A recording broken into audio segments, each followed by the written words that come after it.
We are being told a story of strength. The president calls it a massive armada. In this cold February of 2026, we are witnessing a movement of iron and fire that suggests a nation poised for a decisive blow. The carrier Abraham Lincoln has arrived in the Middle East, redirected from the Pacific, ending a dangerous gap in our naval presence.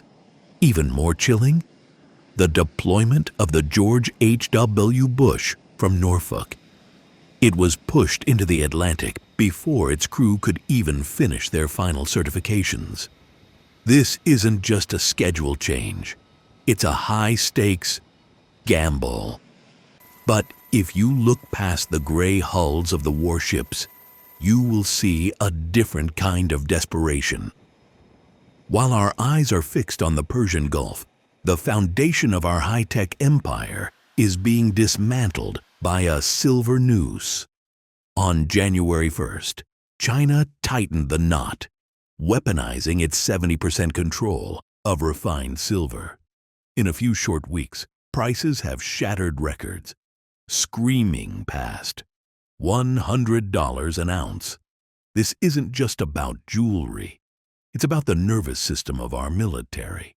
We are marching toward a conflict while our primary adversary holds the leash on the very metal required to build our missiles, our chips, and our future.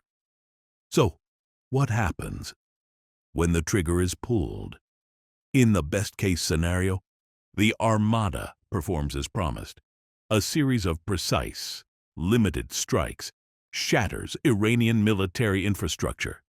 The shockwaves trigger a regime collapse, leading to a swift transition that reopens the world's energy lanes. In this world, the markets dip, then rebound, as a Pax Americana is temporarily restored. But there is a worst-case scenario, one that haunts the halls of the Treasury. In this timeline, the strikes don't end the war. They ignite a regional firestorm. Iran responds by mining the Strait of Hormuz, sending oil past $120 a barrel and triggering a global energy shock. As the conflict drags on, the world watches our debt explode. Bond auctions, which are already failing, in early 2026 collapse entirely. The Genius Act and its stable coin demand might not be enough to plug the hole. If the world stops buying our debt, the dollar doesn't just dip, it loses its throne. And what of the great distraction? While our carriers are tied down in the Gulf, Taiwan sits vulnerable. If China seizes the moment to take the world's semiconductor heart, the American economy doesn't just stumble, it stops. Ultimately, the most likely path is an economic erosion.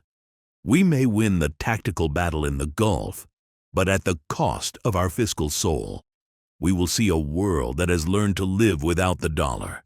A world where silver and silicon are the new gold.